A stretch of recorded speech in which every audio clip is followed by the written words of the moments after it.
It's kind of very much like Christmas. There's all sorts of stuff that we've got ready to go across the Indian Ocean. We're also provisioning, so Laura and I are going to do the provisioning today. Well, the ladies definitely got us sorted for the zombie apocalypse.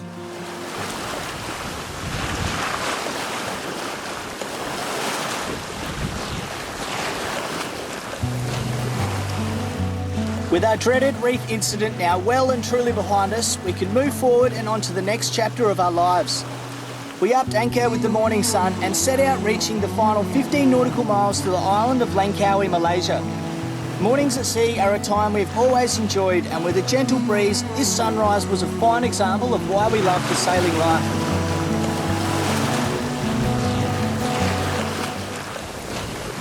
So far this year, we've had to overcome some testing times, but we were now faced with a new unexpected challenge of the global pandemic.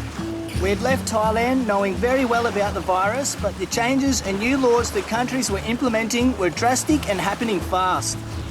As the sun got higher in the sky, the wind steadily increased, and with full sail we had Nandji heeling and on the lean, a feeling we have not felt much this year. Dropping sails and motoring up the channel towards our clearance port of Kua, we noticed planes in the air and motored past a cruise ship and saw other signs that tourism was still operating. With lots of other vessels already in the anchorage, it was obvious that many people's plans were changing. We did not want to waste any time beginning the inward clearance process, as we were uncertain of what was going to be required and if they would clear us in at all. We just got to Langkawi, Malaysia, and we've come to land to clear in. We want to clear in as fast as we can. We also want to organise our visa for Indo as soon as we can, because countries are closing down their borders because of coronavirus, and we want to be able to get a 6-month visa for Indo and lock that in before anything else changes. So apparently now we need to get an Indonesian visa. We have to have a medical as well, which is something new. Yeah, we're just pushing to get this so we can keep going. The worst part about checking in is that we have to go to the ferry terminal to do it, which is where all the tourists are arriving. So there's like hundreds and hundreds of people that are rocking up here, and we're trying to avoid people, so it's making us feel pretty nervous. We're all cleared in, no dramas, no quarantine, no self-quarantine, nothing like that, so all good. And the first thing we're going to do is head to the Langkawi Yacht Club, because we had a lot of parcels delivered there. One parcel is a massive necessity of ours. It's the life raft. Yes! So that's been delivered to the Yacht Club.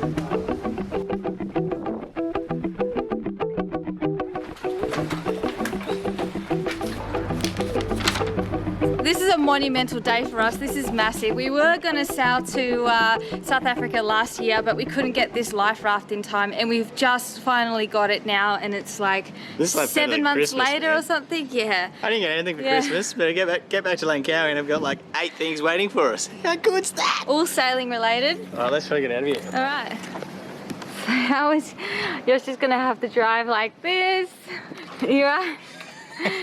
You're just gonna have to drive like a grandma, yeah? We're just a couple of box heads, really, aren't we? Couple of box heads. Couple of box heads. Picking up today's packages here in Langkawi is kind of very much like Christmas. There's all sorts of stuff that we've got in order and ready to go across the Indian Ocean. That's why we come back to Langkawi to utilise the tax-free island, so we're not paying anything extra on stuff that gets sent here. And we sent out an address to one of our followers, Mick, absolute bloody legend, mate. We finally got down here. He sent this before we had our little incident, so this box has been waiting for us since before Christmas, I reckon. But Mick finally got it, mate. Mick said he was going to sort me out with a heap of fishing gear, and he said, because it was around Christmas time, that Benita, you have a little special gift in this box. Ooh, special. Oh my goodness, look at these. Right on. They're so pretty. Hook on that, look at that leader. Oh. We haven't looked at this yet. It's the first time opening it, so this is the life raft. Here we go.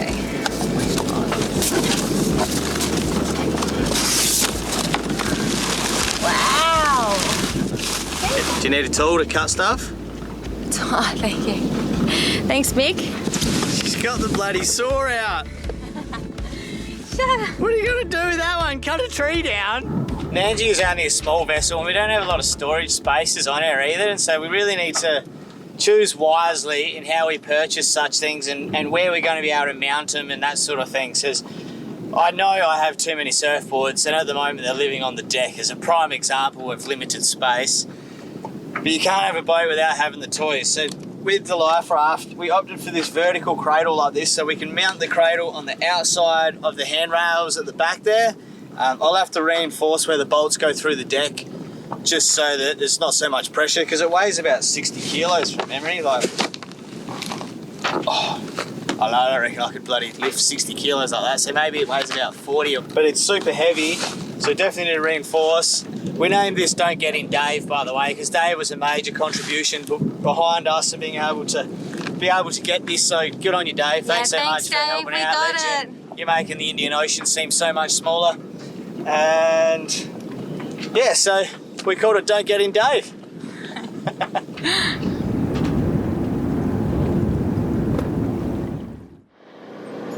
Man, we've got a big day ahead of us today. We're heading out to Talaga first to pick up a parcel for Uncle. You probably remember Uncle, he's got some stuff that we need to get for him. And we're also provisioning, so Laura and I are going to do the provisioning today.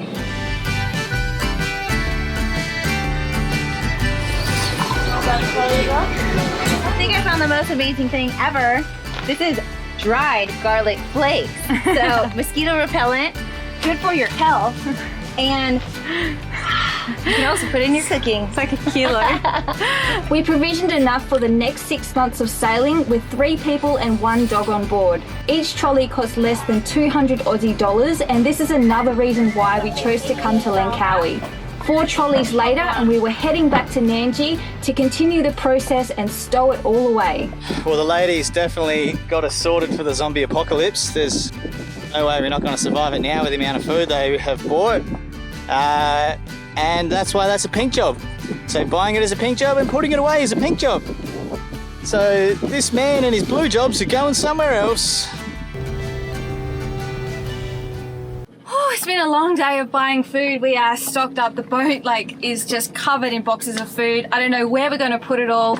I'm sure by the end of this, there's just going to be food shoved in every single little hole. We're going to jam this boat full of food. The first thing is I've taken some of the stuff downstairs, but a lot of the stuff is canned food. So the process is we need to take the labels off, write the name of what is inside the can on the end of it, and then wipe it all down with bleach, because you want to get rid of any dirt, any bugs. Like cockroaches lay their eggs in this glue here, so you want to try to eliminate them from being able to hatch it all. So just wipe it down with bleach, and then we can store it away in our stores. It's another big job. So half the job is done. Now it's on to the next bit of stacking it all away. Are we taking this off? Yeah, take those off. Oh, later. Okay. Should I put on the side or put on the top? On the top. Okay. There was still so much uncertainty on the way the world would deal with this virus, so we hoped and planned for the best. At this stage, we were still pushing to continue our sailing plans and were hoping to depart for Indonesia in the next coming days. After our struggles of finding long life goods in Indo last season, we wanted to stockpile our supplies enough to get us across the Indian Ocean if the borders were still open. All we would need is fresh produce, which we can easily find at local markets. We have more food than we've ever had on Nandji at the moment. This is our biggest shop and our biggest provision, so trying to find a space for all the food is a little bit of a challenge.